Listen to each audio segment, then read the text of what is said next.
A lot of natives in the States don't claim Mexicans as people, as their people. Happened. Some elder, he called himself an elder.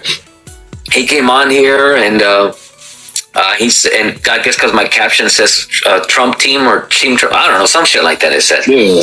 And some dude, he came on and said that I'm a sellout and I don't deserve to claim to be indigenous because I'm a sellout, and he doesn't understand why people even listen to me.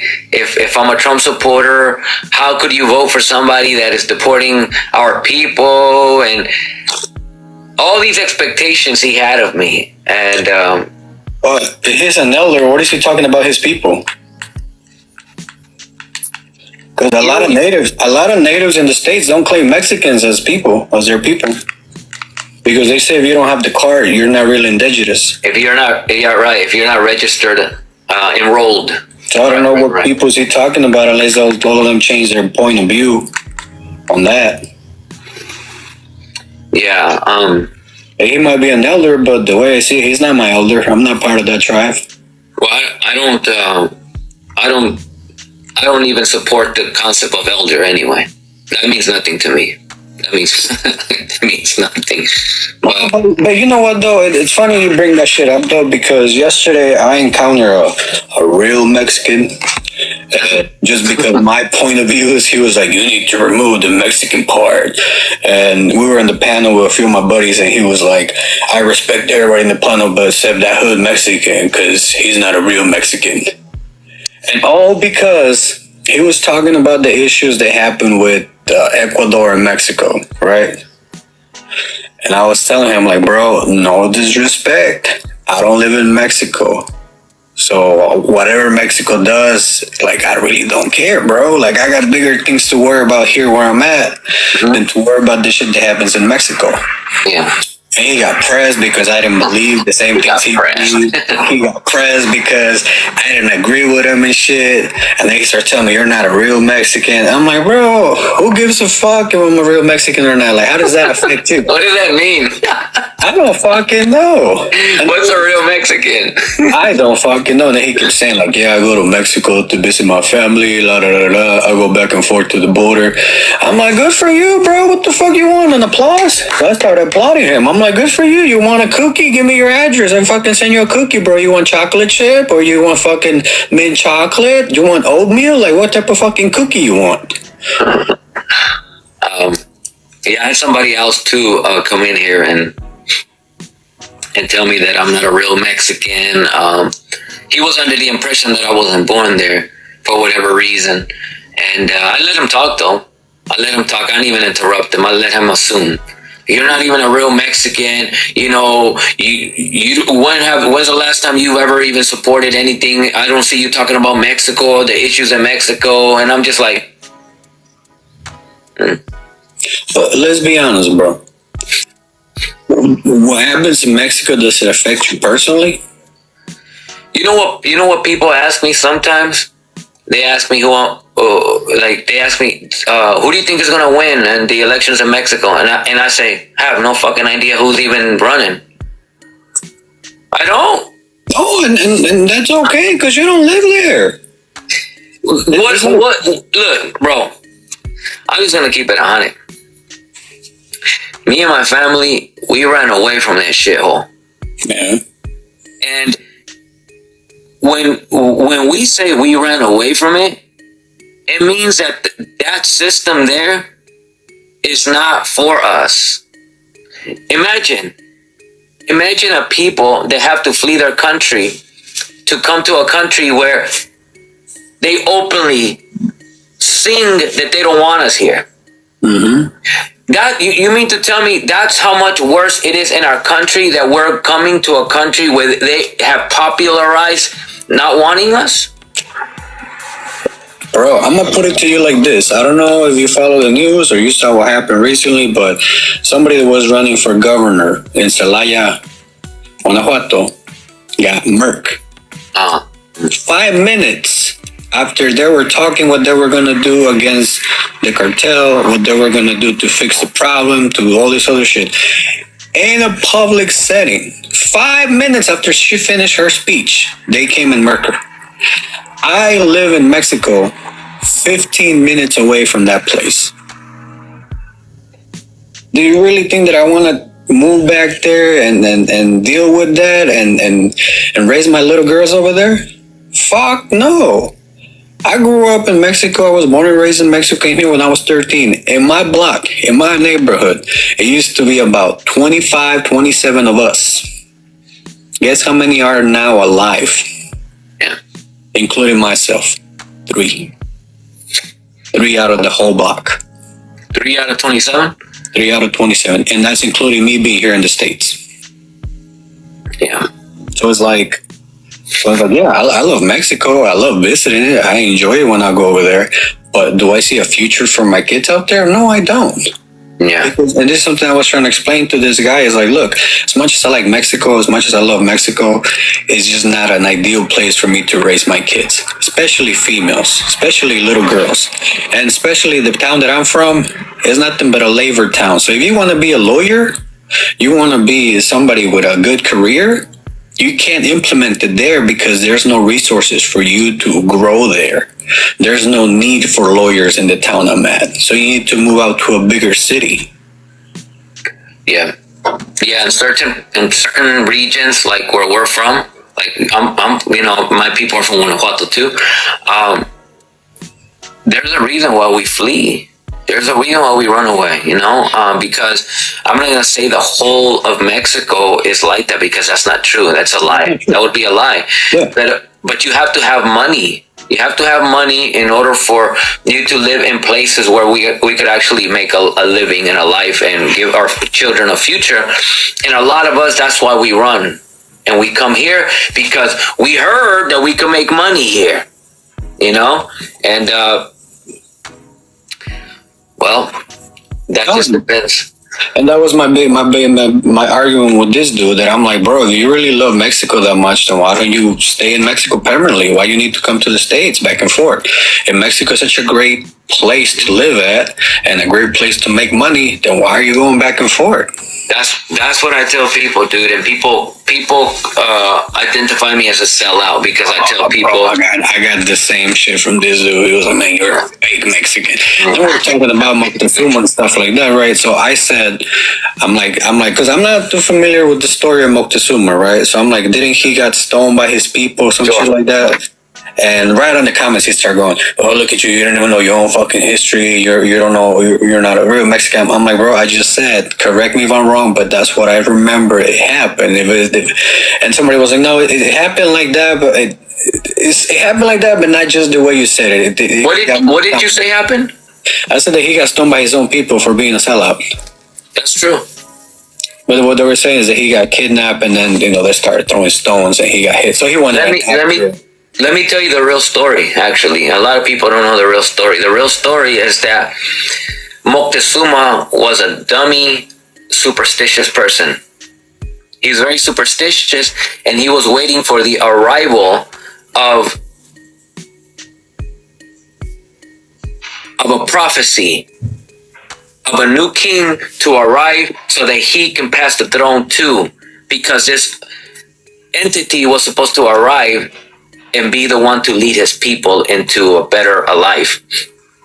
So when the white man came, guess what Moctezuma's dumbass thought? That was the prophecy. That was the prophecy. So his people tell him, no, you're tripping. You can't give the throne to him. So he gave the throne to Cortez because he's like, no, I believe in this. I believe in the prophecy. I'm going to pass down. So what did his people do? They stoned him to death. Yeah. That's exactly what happened. It sounds like democracy was a lot better back in the day. Yeah. So they stoned him. Absolutely. And I would have too. I would have too. But people need to know the real history about that. Speaking of that, bro, what's the real history of Puchan? Purepecha? Purepechan, yes. What's the real history? Because I'm not going to lie, last night, I heard that word before, but I didn't know what it meant. It's pronounced Purepecha. Purepecha. So it's not purepecha. It's purepecha. Pure. It has a little accent on there. Gotcha. It has a purepecha. Purepecha. It's not purepecha. Purepecha, they'll look at you like you're a fucking tourist, aren't you? Yeah, I'm a tourist. I don't know. But purepecha is just the identity of people that you would the identity of people that are typically from Michoacan. Oh no! Wait! Malinche. Oh, Malinche. Okay, Yeah, so Malinche. there. Malinche was a little girl. Well, I think she was a 9-year-old girl. I want to believe, and she was a translator.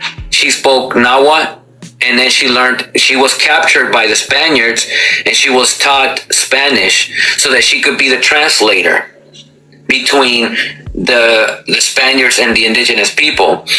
And the indigenous people, because she got so friendly with the Spaniards, and also I think she married one of the Spaniards. She was called a Malinche. She was called a sellout. So that's the story of Malinche. Is anybody who turns their back on their own people to go with the enemy is a Malinche. That's the history of why people begin to be called Malinche. Somebody who you betray your people. You know, you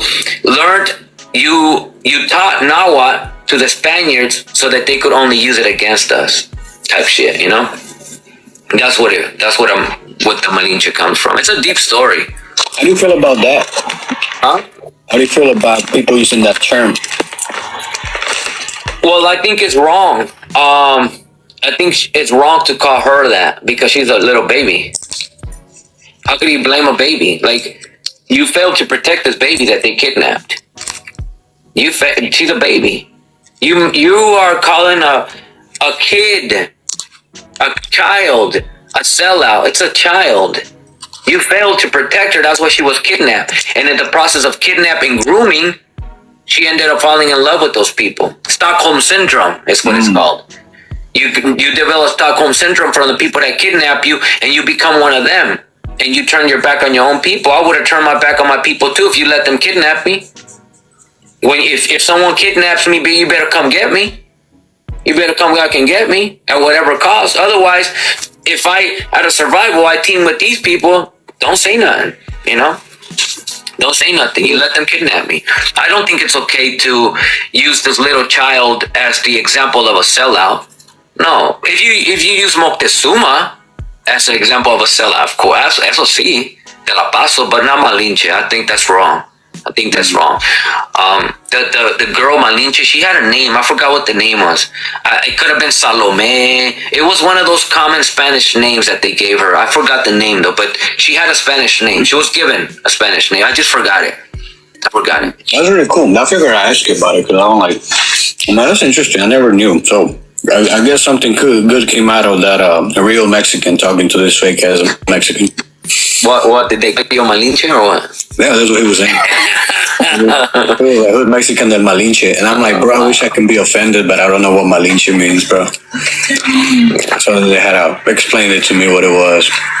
You know what I tend to do when somebody comes at me with that, you're not a real Mexican or whatever, I say, I don't even know what you're saying because I don't understand Spanish. Yeah, that's true. If they come at me like speaking Spanish and like, no eres Mexicano, I was like, I don't understand, bro. Sorry, what'd you say? English, please? I just go ahead and here. If you're gonna call me a sellout or something, let me give you like a reason, you know? Let me give you a reason, like, let me be the stereotypical coconut then. And to me, that's the thing I don't get, bro. It's like, at least with Mexicans, I'm gonna speak with Mexicans because that's all I know. It's like, fuck you if you don't think like I do, but then fuck you for being different.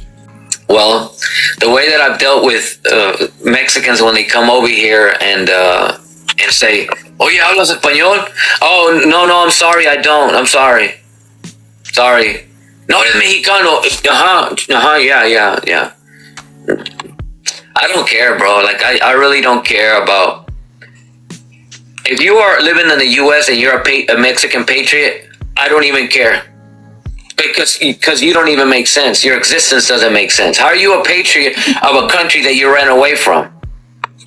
That's literally the opposite of a patriot.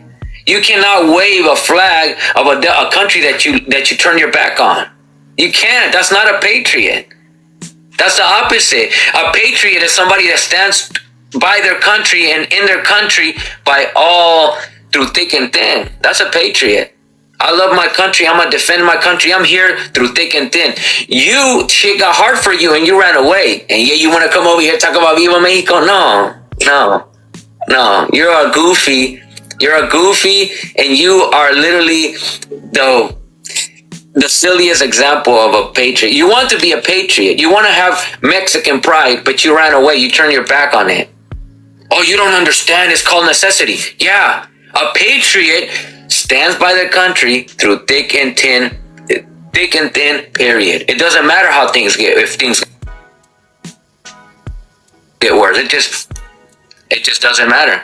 You roll with the benches. It doesn't matter. Of course, me, I don't look at things that, like, how Vivi said Viva Mexico, though. I don't look at things like that because when somebody says Viva Mexico, I really don't know what that means. Like, I really don't know what that means. Is that like a Star Wars thing? Live long and prosper, baby? I don't know what Viva Mexico means. I don't know what that means because I don't know if it's coming from a Spaniard mentality, because ultimately that is what Mexico represents at this point, is Spanish culture, Spanish colony. It's represented and ran by them. So it's kind of like when you say Viva Mexico, like, who are you referring to? Long live who in Mexico? That's true. Like who? Because 9 times out of 10, they're not talking about indigenous people. That is true. They're talking about what? They're talking about the mainstream concept of Mexico, which is what? Catholicism, Spanish speaking, the flag. 3 things that do not represent indigeneity. Am I wrong? Oh, you're right. But let me ask you something, though. I don't know if you've seen the news, because I'm a chismoso when it comes to the news. But I don't know if you've seen what's going on in Mazatlan, Sinaloa. You talking about white folk complaining about the bandas and stuff? What do you think of that? I think it's fucking hilarious. Hold on, pause. CMX, I agree with you. I agree. You're not wrong, but go ahead. But what do you think? Like, what is your input on that? I think it's funny as hell. It's the irony. It's the irony, but also it shows how much Mexicans rather sell out than stand up for their culture.